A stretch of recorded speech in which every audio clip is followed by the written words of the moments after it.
हमारे चैनल को सब्सक्राइब करें और बेल आइकन दबाएं।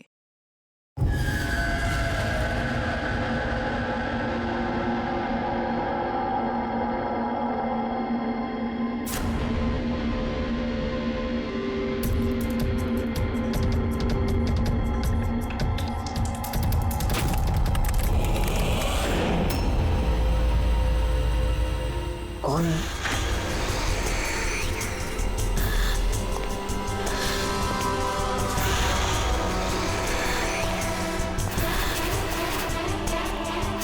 कोई है?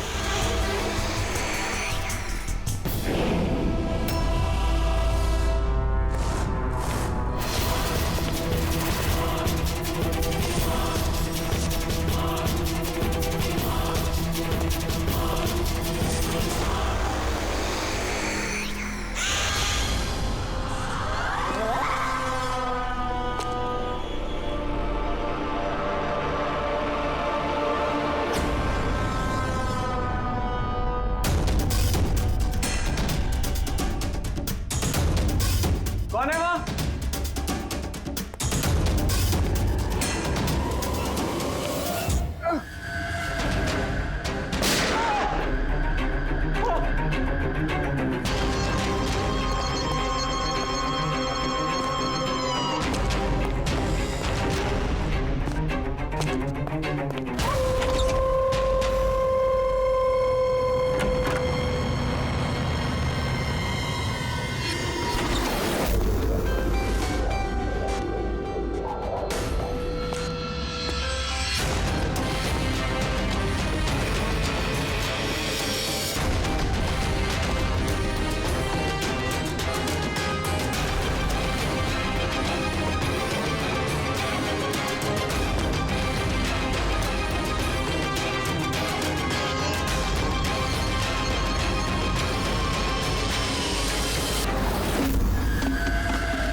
पैर पे भी गोली मारी है, हाथ पे भी। ये बॉडी सबसे पहले किसने देखी थी? सर मैंने देखी थी। आज सुबह जब 9 बजे मैंने ऑफिस खोला तो देखा टोनी सर की लाश पड़ी है, तभी मैंने आपको फ़ोन किया। आप सर मैं रीटा, टोनी सर की सेक्रेटरी। ये टोनी इस कंपनी के अकेले मालिक थे या कोई और भी पार्टनर था? नहीं सर, अकेले ही मालिक थे टोनी सर। तो इनके बाद नेक्स्ट सीनियर ऑफिसर कौन है कंपनी का? Sir Rohit sir. रोहित? जी सर, मैं ही इस कंपनी का सीईओ हूँ। किस चीज़ की कंपनी है ये? सर हम टॉक्स और सिक्योरिटीज़ में डील करते हैं। सर उनकी बेल्ट और जूते देखिए सर। इतने बड़ी कंपनी के सीईओ ये पहन के आएंगे ऑफिस? तो रोहित जी, क्या चल रहा है आजकल शेयर का भाव? सर वो एक्चुअली सर आज मेरी नींद जरा देर से खुली थी, तो मैं अखबार या इंटरनेट पर चेक नहीं कर पाया। अच्छा, तो आपकी कंपनी का कौन सा अच्छा स्टॉक है जो बढ़िया परफॉर्म कर रहा हो? उसके बारे में कुछ बताइए। क्या नाम है उसका? सर वो याद नहीं आ रहा सर। तो आप लोग बताइए स्टॉक के बारे में। एक भी स्टॉक का नाम बताइए आप लोग।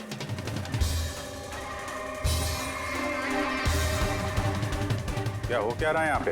हैं? सर सच में तो हम में से कोई भी यहाँ पे काम नहीं करता है। काम नहीं करता? क्या मतलब क्या है? मतलब सर हम सब लोग एक्टर्स हैं। मगर ये तो फाइनेंस कंपनी है, इसका फिल्मों से क्या लेना देना? सर फाइनेंस कंपनी तो सिर्फ नाम की है, यहाँ पर सर कोई काम नहीं करता। हम एक्टर को सिर्फ इसलिए रखा है ताकि हम यहाँ काम करने की एक्टिंग कर सकें। एक्चुअली सर टोनी सर से मिलने दिन में बहुत सारे क्लाइंट्स आते थे। हमारा काम बस इतना होता था कि उन्हें दिखाना कि ऑफिस में बहुत काम हो रहा है। ये टोनी क्या काम करता था? किस चीज की मीटिंग होती थी यहाँ पे? सर उनकी जो भी मीटिंग्स होती थी वो उनके केबिन के अंदर होती थी। अब वो क्लाइंट के साथ क्या बातें करते थे वो हम में से किसी को नहीं पता सर। और कब से चल रहा है ये सब? सर पिछले 2 हफ्ते से।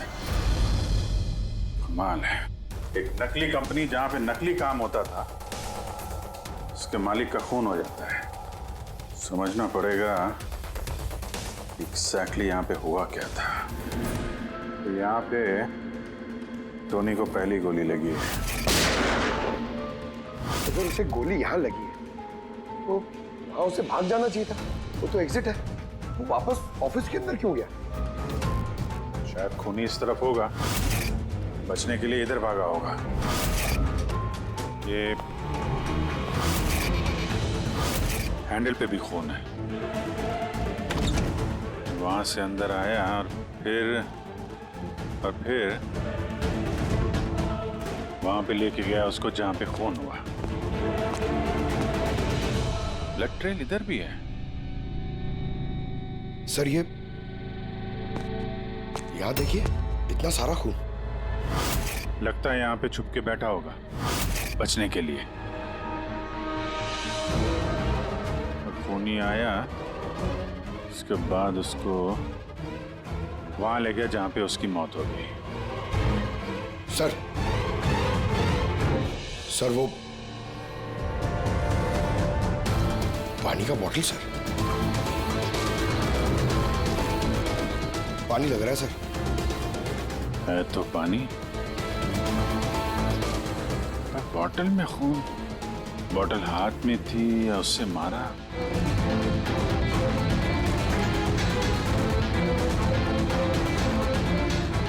यहाँ तो खून है नहीं, खून तो वहां है, तो इसका मतलब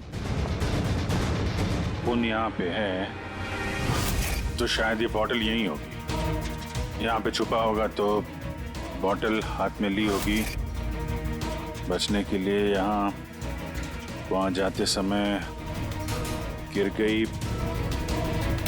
यहाँ पे भी खून। वहां से आया तो इस पे हाथ लगा और सर हाँ, यहाँ तो ब्लड ट्रेल है।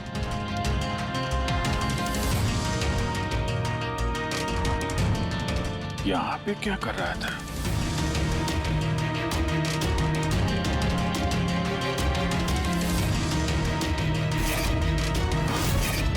यहाँ पे पंजे का निशान है, यहाँ भी खून है, यहाँ भी पंजे का निशान है। कुछ पकड़ रहा था या फिर? अरे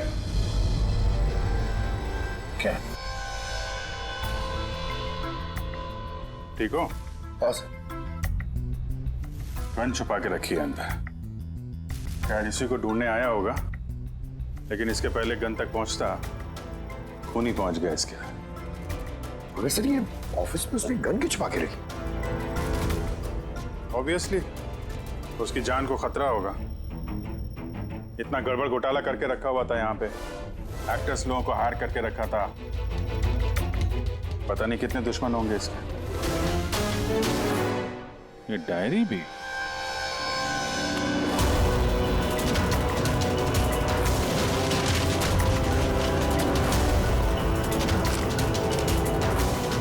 कुछ कोड जैसे लग रहा है ना सर। कोड वर्ड में लिखा है और डायरी को छुपा के रखा था। जरूर इसका टोनी के मौत के साथ कोई ना कोई कनेक्शन है। ये इसका बॉडी स्कैन चेक किया तुमने? वैसे स्कैन देखा मैंने, बाकी सब कुछ ठीक है। सिर्फ इसके एब्डोमेन में मुझे कुछ अजीब सी गोल गोल सी चीजें नजर आ रही है। समझ में नहीं आ रहा क्या है। चलो देखें क्या। ये देखिए सर, ये जो गोल गोल सी चीज है ना तारिका, ये मेटेलिक चीज है, कोई something metallic. Metallic like coin जैसी। एब्सोल्युटली। लेकिन ये इसके एब्डोमेन में आई कैसे? एक काम करते हैं, इसके पोस्टमार्टम से ही पता लगेगा आखिर ये चीज है क्या।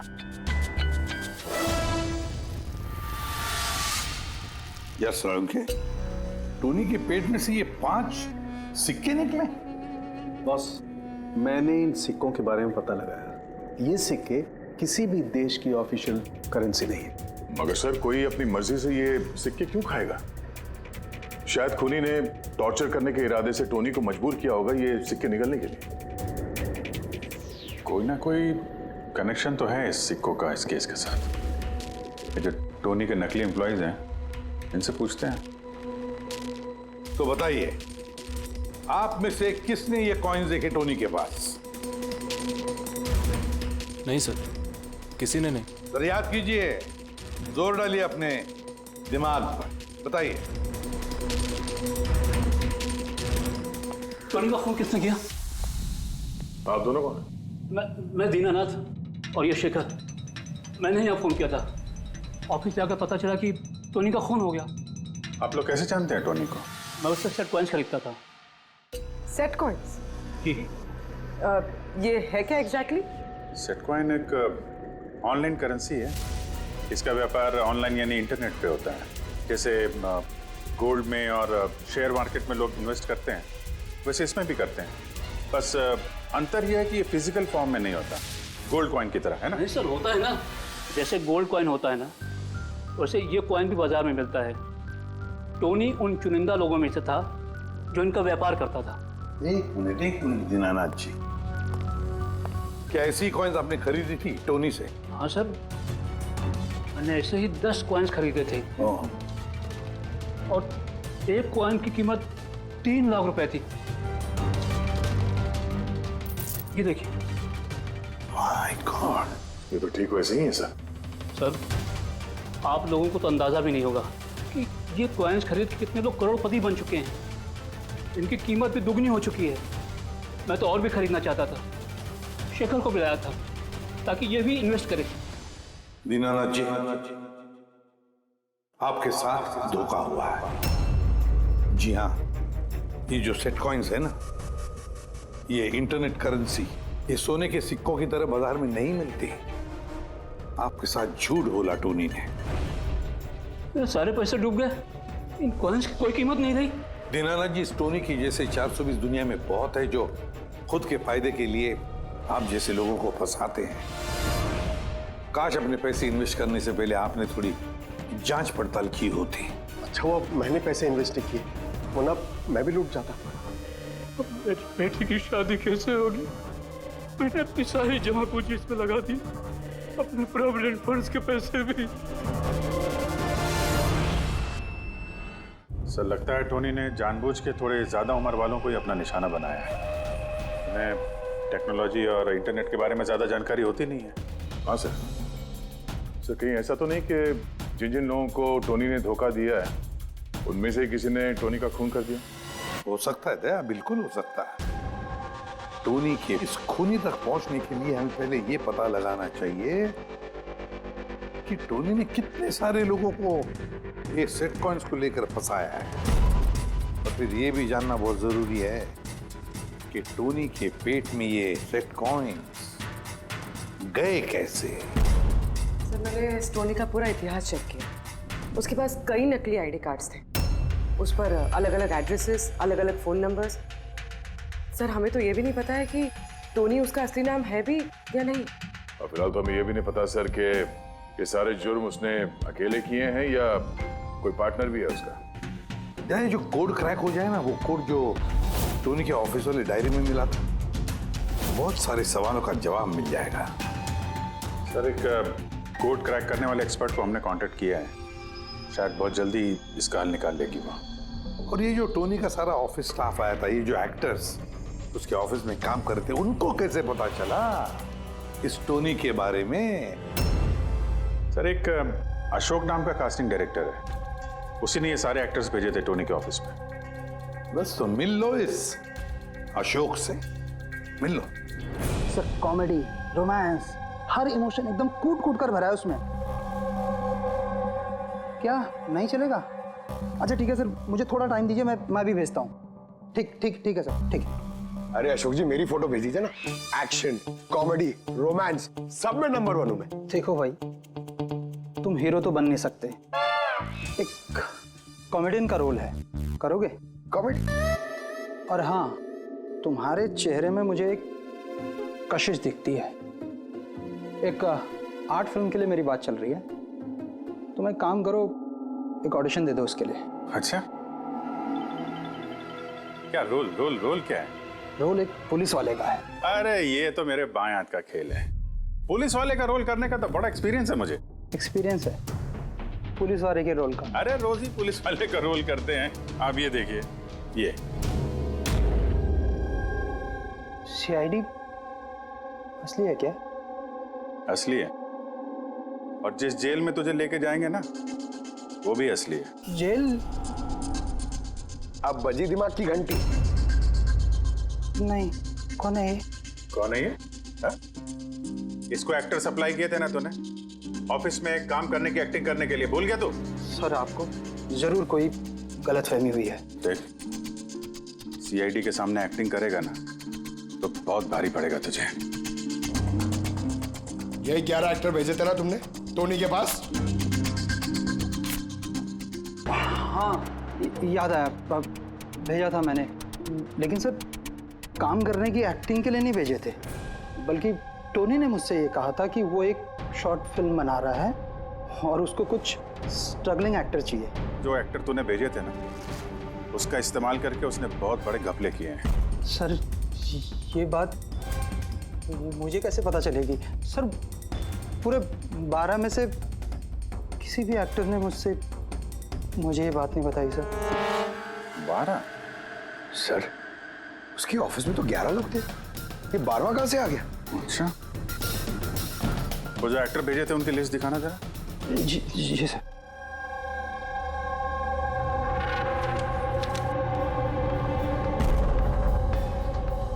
ये नया नाम है, ईशा कुमार। ये नहीं थी उस वक्त वहां पे। ये कहाँ गायब हो गई? सर इस केस में सवाल ज्यादा है, जवाब कम है, और वो कोड भी क्रैक नहीं हुआ अभी तक। सर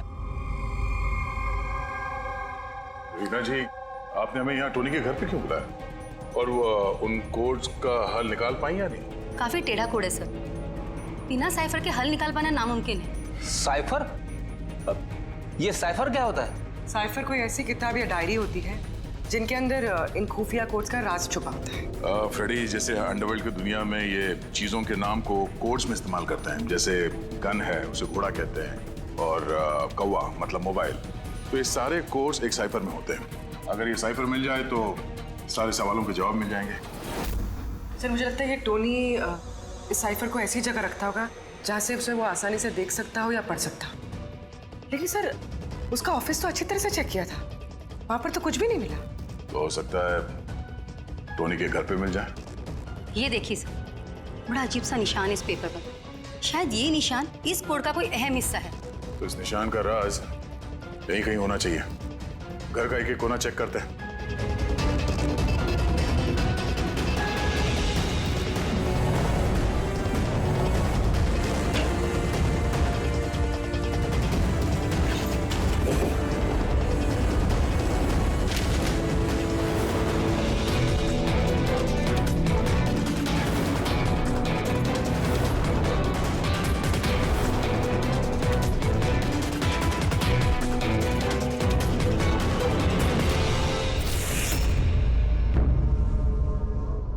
जी, ये देखिए, इस किताब में भी ठीक वैसा ही निशान है।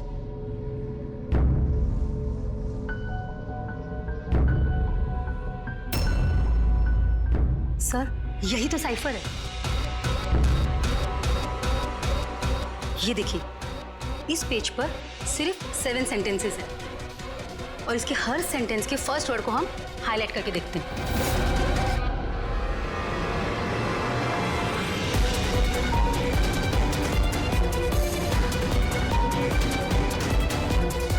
ये सीजर का क्या होता है? जूलियस सीजर का नाम तो सुना होगा ना? हाँ। लगता है उसके जमाने का कोई पुराना कोड है। तो यहाँ ये सीजर के आगे जी भी तो है। यही तो मालूम करना है कि कौन से सीजर साइफर का इस्तेमाल हुआ है। मान लो ए अगर जी है और बी अगर एच है तो A to Z कुछ इस तरह दिखेगा। ये देखिए,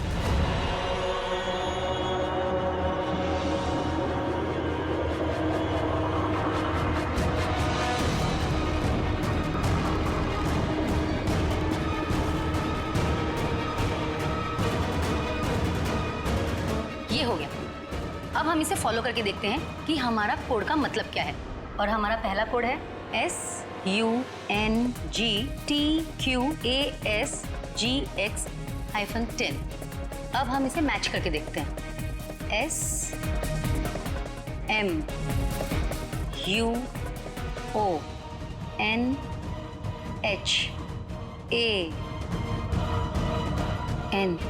मोहन,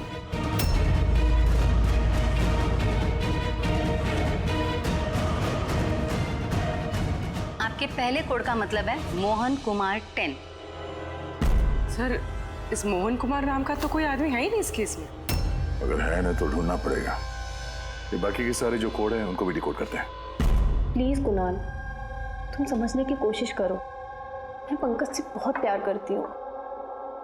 प्लीज़ तुम मेरे और पंकज के बीच कभी मत आना। सच? तुम मुझसे इतना प्यार करती हो?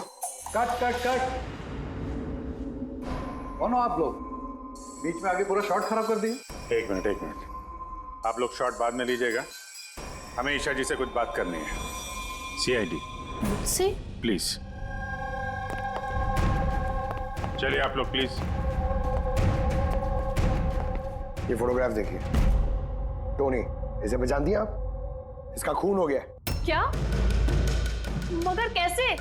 ज्यादा ओवर एक्टिंग करने की जरूरत नहीं है, कैमरा ऑफ है। तुम बताओ कैसे खून हुआ इसका? मैं कैसे बता सकती हूँ आपको इसका खून कैसे हुआ? जिस वक्त इसका खून हुआ सारे नकली एम्प्लॉय उसके ऑफिस में थे, सिवाय तुम्हारे। कहाँ थी तुम? नकली एम्प्लॉय? कौन से नकली एम्प्लॉय? सर ये आप लोग क्या बात कर रहे हैं? मुझे तो कुछ समझ में नहीं आ रहा। टोनी ने तुम लोगों को हायर किया था ना उसके ऑफिस में क्लर्क की एक्टिंग करने के लिए। उसने तो मुझे अपनी मंगेतर का रोल प्ले करने के लिए पैसे दिए थे, वो भी बस एक दिन के लिए। मंगेतर का? हाँ सर, उसके माँ बाबूजी आए थे उससे मिलने और वो उन्हें दिखाना चाहता था कि वो शादी करने वाला है और वो अपनी जिंदगी में बहुत खुश है। उसने तुमको तो बताया होगा ना, अपने माँ बाप के बारे में सारी इंफॉर्मेशन दी होगी।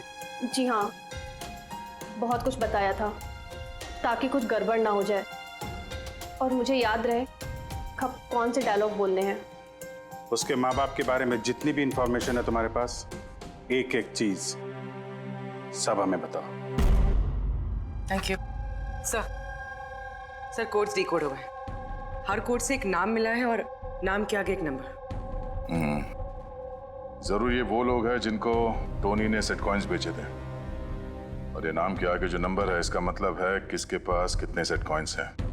जैसे ये मोहन ने ये 10 सेट कॉइन्स खरीदे थे, चिराग 6, विजय कुमार 8, एक्सेट्रा एक्सेट्रा। मतलब खूनी इनमें से ही कोई एक है? लगता तो ऐसे ही है। इन सारे बारातियों को ब्यूरो में बुलाओ सेट कॉइन्स के साथ। सर मैंने टोनी को नहीं मारा, आपने मुझे बताया तब तो मुझे पता चला कि टोनी का मर्डर हो गया। कल रात तुम कहाँ थे?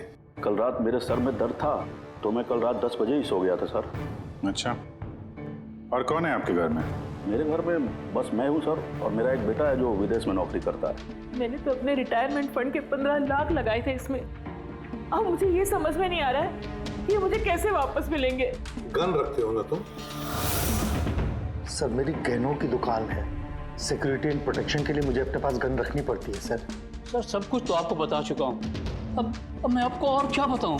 जब तक खूनी पकड़ा नहीं जाता हम तो सवाल पूछेंगे। इस डायरी में उन लोगों के नाम लिखे हुए हैं जिन्होंने उससे वो कॉइन्स खरीदी थी, सेट कॉइन। उन लोगों के नाम और जितने भी कॉइन्स खरीदे थे वो सब पूरा का पूरा रिकॉर्ड इसमें है। और इसमें जो जानकारी है उससे हम ये पता लगाएंगे कि आखिर आप लोगों में से वो खूनी कौन है। किसने कितने कॉइन खरीदे, इससे ये कैसे पता चलेगा खूनी कौन है? आसान है।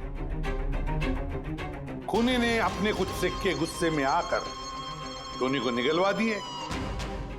अब इस बहीखाते के हिसाब से जिसके पास भी कम सिक्के निकलेंगे वही हमारा खूनी है। चलिए आप सब लोग अपने अपने सेट कॉइन्स के सिक्के गिनती करवाइए।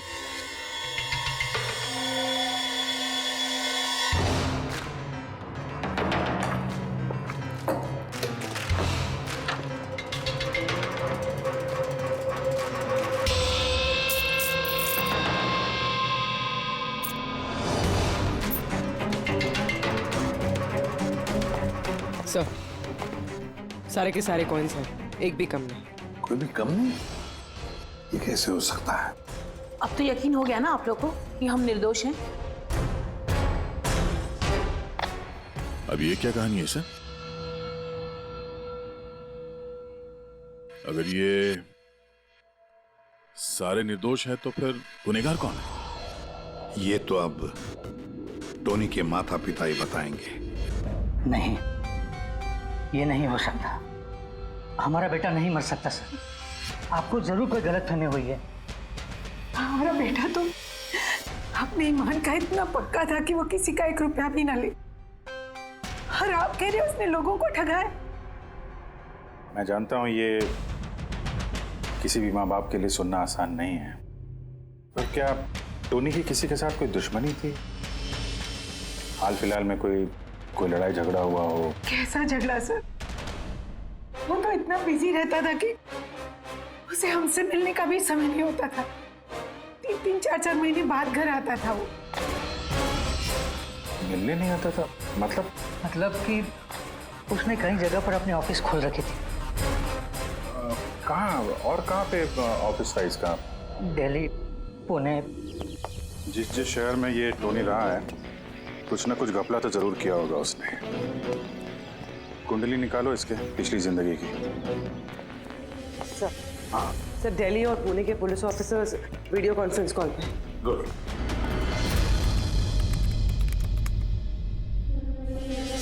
सर, इस स्केच को देखिए सर। टोनी से इसकी शक्ल मिलती है। इस आदमी के खिलाफ 2 साल पहले यहाँ दिल्ली में FIR दर्ज हुई थी। कई लोगों के साथ में चिट फंड में इसने घोटाला किया था, लेकिन सर इसका नाम टोनी नहीं बल्कि अमर है। सर, यहाँ पर उसका नाम प्रशांत था। पिरामिड स्कीम के नाम पर उसने लोगों को बड़े बड़े सपने दिखाए और कई लोगों के पैसे खा गए। बहुत लोगों ने उसके खिलाफ कंप्लेंट भी दर्ज की है। सारे शहरों में यही कारनामा किया सर इसने। एक शहर से बेईमानी का पैसा इकट्ठा करके दूसरे शहर को रवाना हो गया किसी और को टोपी पहनाने। इसका मतलब है इस टोनी के दुश्मन सिर्फ इसी शहर में नहीं, बाकी शहरों में भी हैं। तो खूनी में से कोई हो सकता है। मतलब सर, हर शहर से ऐसे लोगों की लिस्ट निकालनी पड़ेगी जिनके साथ धोखा हुआ है। सर, यहाँ पर उसके खिलाफ कल्पेबल होमिसाइड की केस भी है। ये आलोक नाम के आदमी के उसने पैसे खा लिए थे। वो सदमा वो आदमी बर्दाश्त नहीं कर पाया, इसलिए उसने सुसाइड किया। तो टोनी को मारने का सबसे बड़ा मोटिव तो आलोक के किसी करीबी के पास है। ना तो उसने सिर्फ पैसा खोया बल्कि अपने किसी करीबी को भी खोया है। हाँ, आलोक, पुणे।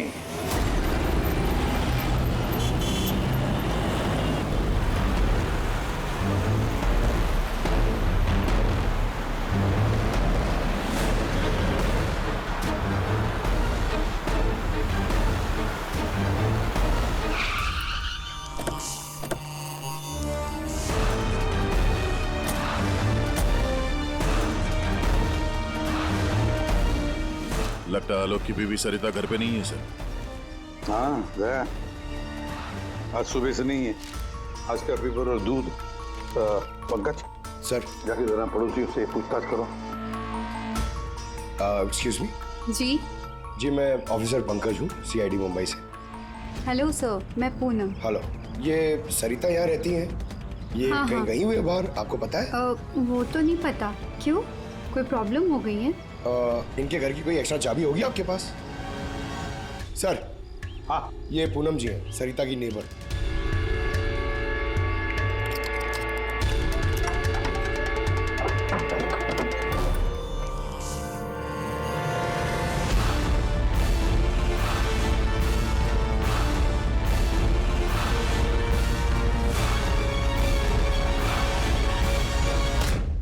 जिस तरह से घर के अंदर ये सामान बिखरा पड़ा है, ऐसा लगता है कि कल रात यहाँ पे कुछ हुआ था। हुआ तो था जरूर दया, कुछ न कुछ तो हुआ था। ये देखो, खून के निशान। ऐसे लग रहा है जैसे किसी को घसीट के यहाँ से ले जाया गया। सर, कहीं किसी ने सरिता का किडनैप तो नहीं कर लिया? पूनम, हाँ सर। सरिता को आखिरी बार कब देखा था तुमने? सर, रात के 2 बजे, जब मैं नाइट शिफ्ट से घर वापस आई। उस वक्त शायद सरिता जाग ही रही थी क्योंकि यहाँ पे टीवी चल रहा था। उसके घर के आसपास किसी को देखा, कोई आया हो उनसे मिलने के लिए? कुछ और तो नहीं, पर हाँ एक वाइट कलर की वैन थी जो घर के बाहर खड़ी थी, पर सुबह वो वहाँ नहीं थी। तो उस वैन को पहले भी कभी देखा था यहाँ आसपास? नहीं, कभी नहीं। अच्छा, उसका नंबर याद है, नोट किया था? नंबर तो नहीं नोट किया, मैंने ध्यान नहीं दिया। अच्छा, तुमने कुछ शोर शराबा या झगड़ा वगैरह सुना उस वक्त? हाँ, आवाजें तो आ रही थी जोर जोर से, पर मुझे लगा कि शायद सरिता जाग रही है, टीवी देख रही है, तो मैंने उतना ध्यान नहीं दिया। अच्छा पूनम, ये जो तुमने लड़ाई झगड़े की आवाजें सुनी, कितने बजे थे? यही करीब 3 बज रहे होंगे। 3 बजे? तो सरिता का किडनैपिंग 3 बजे हुआ था। तो डेफिनेटली ये सरिता का किडनैपिंग और टोनी का मर्डर, इन दोनों का आपस में कोई ना कोई कनेक्शन है सर। 100% है, कनेक्शन 100% है, पर इससे पहले कि सरिता को कुछ हो जाए उसे हमें बचाना होगा। और पंकज सर, ये व्हाइट वैन, सफेद वैन जो पूनम ने अभी अभी बताया, उस वैन की पूरी इंफॉर्मेशन चाहिए हमें, पूरी की पूरी इंफॉर्मेशन।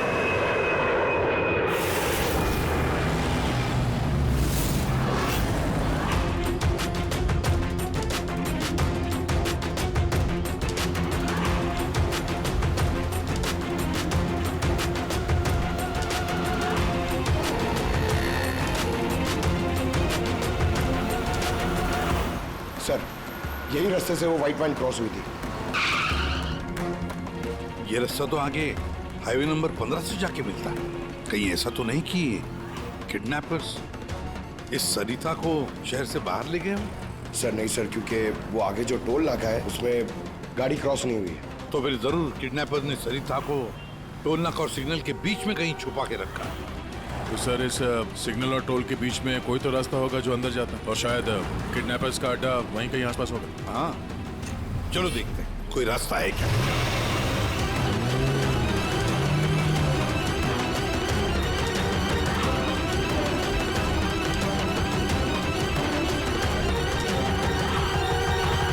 सर, ये एक रास्ता है जो अंदर जाता है। चलो चलो देखते हैं।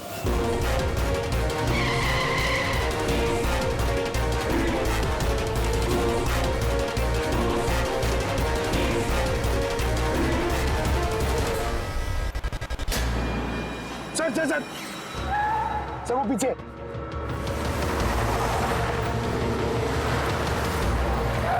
ये देखिए सर।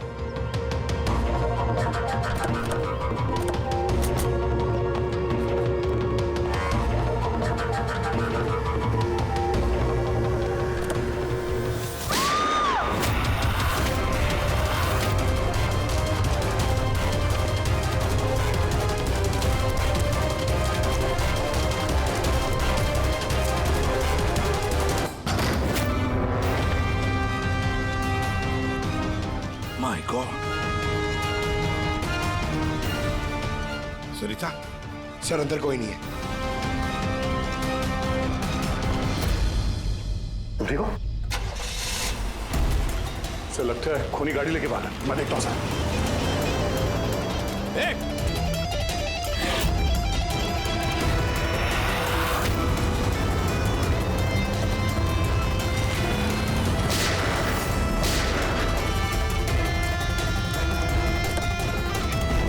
सर एम्बुलेंस आ रही है। सरिता, ये बताओ किसने किया ये सब? उसने मेरी आंखों में पट्टी बांध रखी थी, इसलिए उसका चेहरा भी नहीं देख पाई मैं। नहीं सर, निकल गया। गाड़ी का टायर पंचर करके गया वो। सरिता बताओ, क्यों किया होगा ये सब उसने? सर, उसको मेरे पति आलोक का फाइनेंशियल रिकॉर्ड चाहिए था, पता नहीं क्यों। पर तुम्हारे पति आलोक अब इस दुनिया में नहीं रहे ना? हाँ सर, उन्होंने आत्महत्या कर ली थी क्योंकि किसी फ्रॉड ने उन्हें धोखे से लाखों रुपए लूट लिए।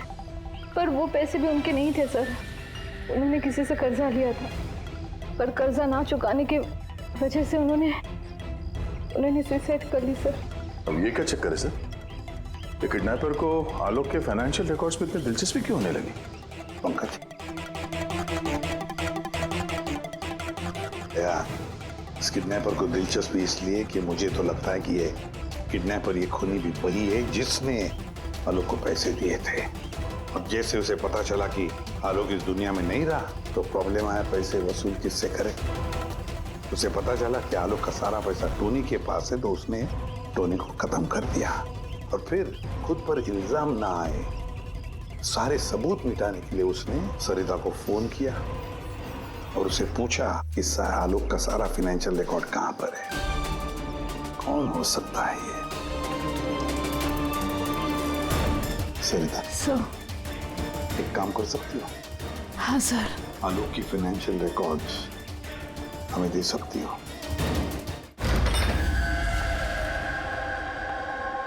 माय गॉड यार, ये मुजरिम जो भी कोई है हमसे पहले यहाँ पहुंच गया और देखो लगता है सारे सबूत जलाकर राख करने की कोशिश की है उसने। बस सर उस कंप्यूटर के साथ कुछ करना दिया हो जिसमें आलोक के फाइनेंशियल रिकॉर्ड्स हैं। तो फिर देखो जरा कोई कंप्यूटर या लैपटॉप वगैरह मिलता है क्या? सर, हाँ, लैपटॉप मिल गया। वंडरफुल। सर, आलोक फाइनेंशियल फाइल। गुड। अब इसकी फाइल ओपन करने की कोशिश करो, जरूर उसमें उसके कर्जदारों की लिस्ट मिलेगी हमें। खुल गया सर। इससे तो कई सारे लोगों से कर्जा लिया है सर, और सबसे ज्यादा कर्जा दिया है इस शेखर ने। शेखर? कहीं वही शेखर तो नहीं जो दीनानाथ के साथ हमसे मिलने आया था? मैं दीनानाथ, ये शेखर। हाँ सर, वही है।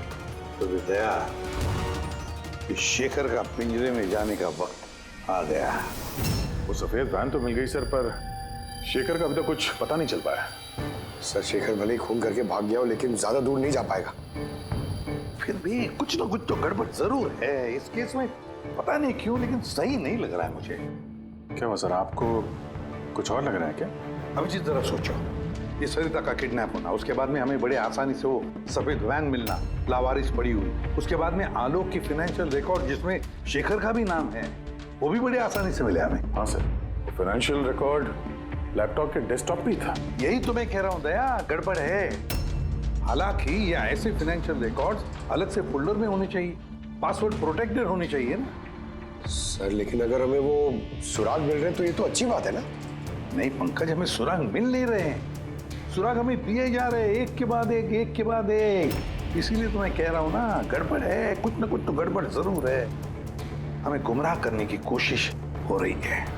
टोनी के बारे में आपको जो कुछ भी याद है जरा डिटेल में बताइए। बात करने में, लोगों को बड़े से बड़े सपने दिखाने में बहुत अच्छा था ये टोनी। ऐसे किसी से घुल मिल जाता था केवल 2 मिनट में कि जैसे आपको लगे कि दुनिया में उससे अच्छा आपका कोई दोस्त है ही। और हाँ सर, आलीशान पार्टीज वगैरह रखी थी उसने अपने इन्वेस्टर्स के लिए। उन पार्टीज की तस्वीरें हैं आपके पास? सर, हाँ सर, पूर्वी ने ये फोटो भेजी है, सस्पेक्ट के घर से मिली है। अच्छा, तो ये है वो इस पूरे खेल के पीछे। मतलब शेखर भी इसी के कब्जे में होगा सर? इसका फोन ट्रैक करो, शेखर की जान को खतरा है, शेखर को बचाना होगा।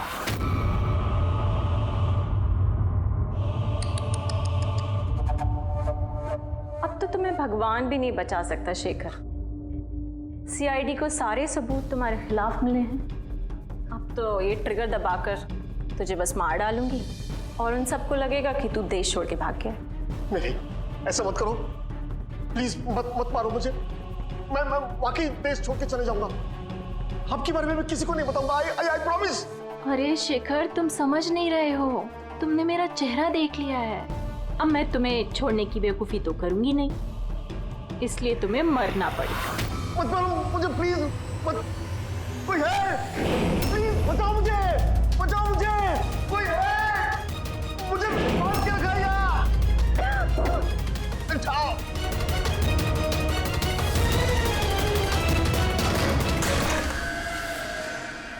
उठ, उठ।